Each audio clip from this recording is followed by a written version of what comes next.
Are dating apps screwing us all? 10 years ago, the first big dating app, Tinder, debuted. At the time, only about 20% of couples in the US met through an online dating platform, but things have changed a lot since then.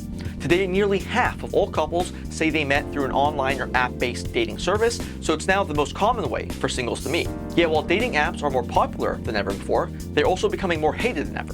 Men and women consistently rank dating apps as their least preferred method of meeting somebody new, and polls show that customer dissatisfaction with dating apps is higher than in any other industry. In fact, these days, the Tinder Swindler is probably viewed more favorably by the public than dating apps themselves. Now, there are a few big reasons why people have soured on dating apps.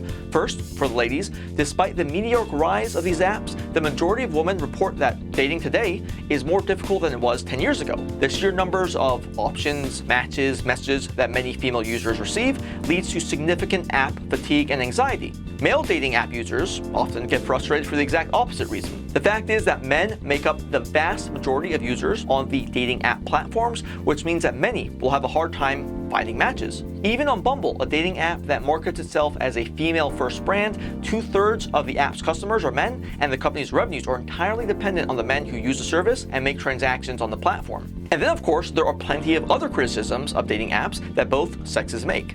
Many male and female users alike take issue with how these apps have gamified dating and fueled hookup culture, frustrating those looking for serious relationships. Dating apps have also greatly contributed to the ghosting trend, where someone just goes dark and ceases all communication with another person. And then, of course, there's the problem of misaligned interest between the big multi-billion-dollar dating platforms and the romantic goals of their users. Dating apps don't make money when you meet someone on their platform and leave for good. So they're actually not financially incentivized for you to meet your soulmate. And that's why you never hear them brag about the number of successful marriages that have resulted from their platforms.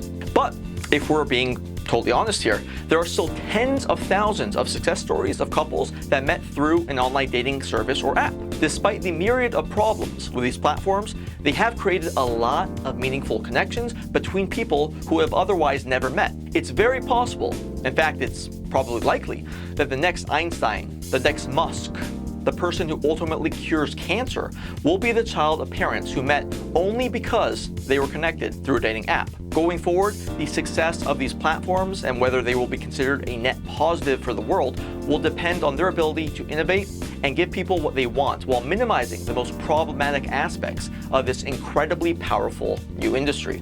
But what do you think? Let us know in the comments below. If you like this video, match with me, Ashton Cohen, on YouTube. Check out my podcast, Electile Dysfunction, and go to genbiz.com for more great content.